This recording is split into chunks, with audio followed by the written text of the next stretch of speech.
Hello, Democrats abroad. I'm glad to say I was mayor of the most international city in America, New York City. There are more than 200 languages spoken across the city, and of course I became fluent in every single one of them. But before I get to your questions, let me address an issue that's on everyone's mind, the coronavirus. I know some of you live in areas where the coronavirus outbreak is taking a heavy toll, and I hope all of you and your families are safe and healthy.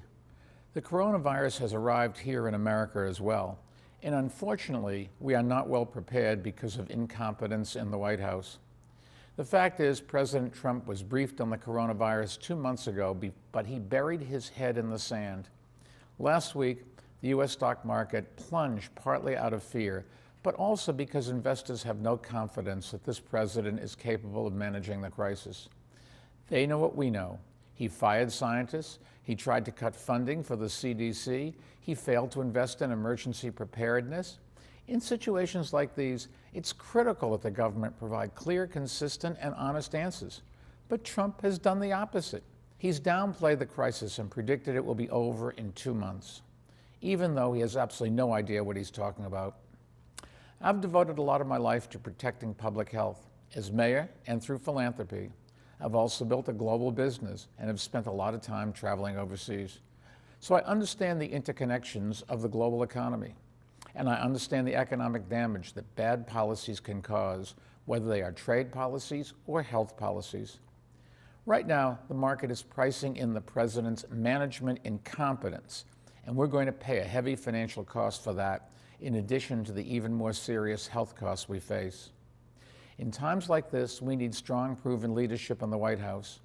We need someone who has led during a crisis, who believes in science, who invests in prevention and preparation, and who listens to experts. We need someone who understands that the U.S. is responsible both for keeping Americans safe from a pandemic and for helping to lead the global response to combat it. We need a president who will make protecting the health of the American people their #1 priority at all times. And I can promise you that's the kind of president that I'll be. Now let me directly address the first topic in your questionnaire, health care.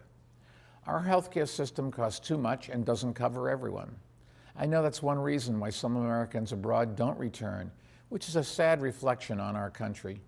We can fix America's broken healthcare system, and we can do it without eliminating private insurance and forcing 155 million Americans to give up their employer-provided healthcare plans, and without imposing a huge new tax bill on working Americans.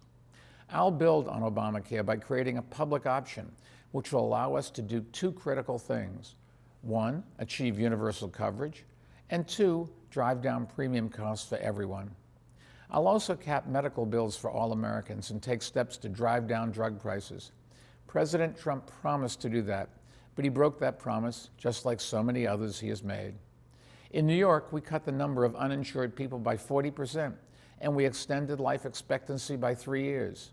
So these are not just issues that I talk about. I've done it, and I know we can do it across the country. The second topic you asked about is one that I've been working on for many years: climate change. When President Trump announced he would pull the U.S. out of the Paris Climate Agreement, I happened to be in Europe. So the very next day, I stood in Paris with President Macron and Mayor Anne Hidalgo to announce that I would lead an effort to uphold America's commitment under the agreement, even without help from Washington. Working with former California Governor Jerry Brown, we organized thousands of cities, states, and businesses who committed to driving down their emissions. I know firsthand how much progress these groups can make. My company is working to get 100% clean energy by 2025. And in New York City, we cut emissions by 13%, far faster than the rest of the country.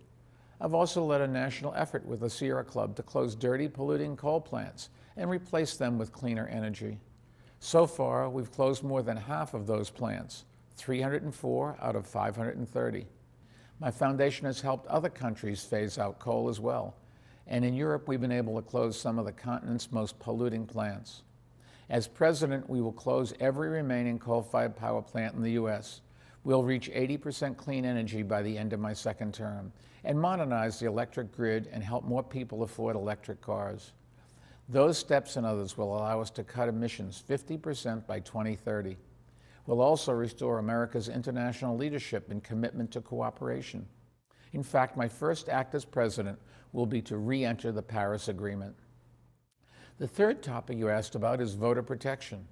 Unfortunately, voter suppression remains a big problem in the United States. As president, I'll work to pass a new Voting Rights Act that will protect voters wherever they live, including overseas.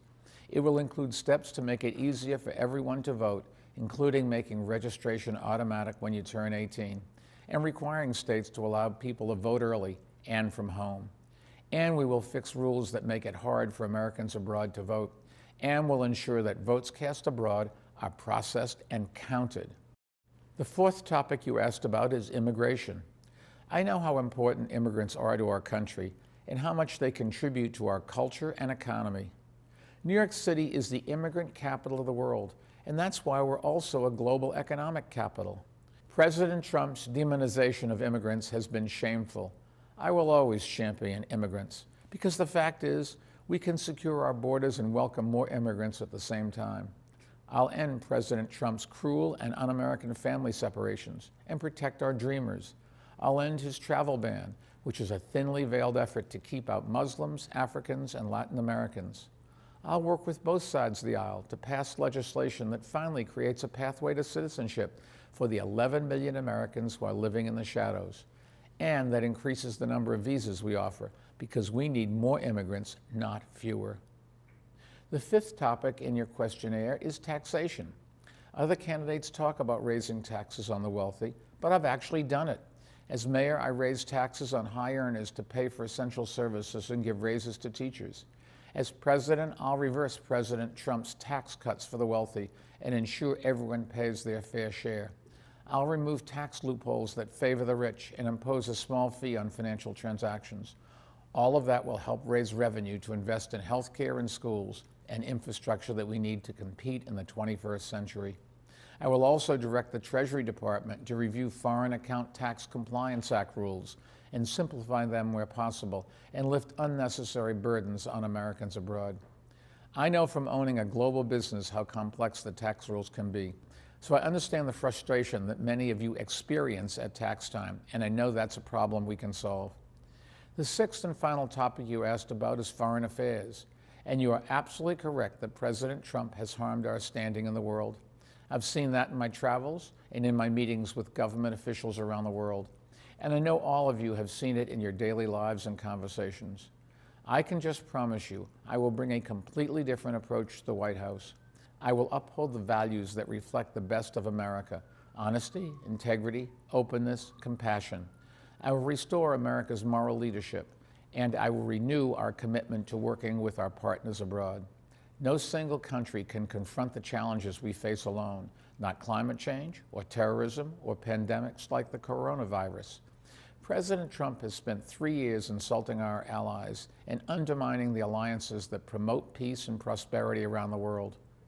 I will reverse the damage he has done, including by giving the State Department the resources and support they need, and by re-entering the Paris Agreement on day one. You can learn more about our plans in these areas and others by visiting MikeBloomberg.com. I hope I can win your support, and I hope you will spread the word to other Americans overseas and remind them how important their vote is. And if they ask you what my campaign is all about, just tell them, I'm running to defeat Donald Trump, and I'm running a campaign for change, for sanity, honesty, inclusion, compassion, and a campaign for human decency. I'm running to restore honor to our government and to build a country that we are proud of, and to start getting things done, and to start putting United back in the United States of America. If we're going to do that, we need to nominate someone at the top of the ticket who can build a broad coalition that rallies Democrats and attracts independents and moderate Republicans. That's what I've done in all 3 races I've won, and I've won them all. So let me just finish by saying, if you want quality health insurance for everyone, not empty promises, if you want to combat inequality with fairer taxes and better jobs, if you support my commitment to quality public education no matter what zip code you live in, if you share my belief in opportunity for all, not just for the few, if you are ready to protect and defend the Constitution of the United States of America, and if you are ready to clean out the Oval Office and get things done, then welcome to Bloomberg 2020. Thank you, and God bless.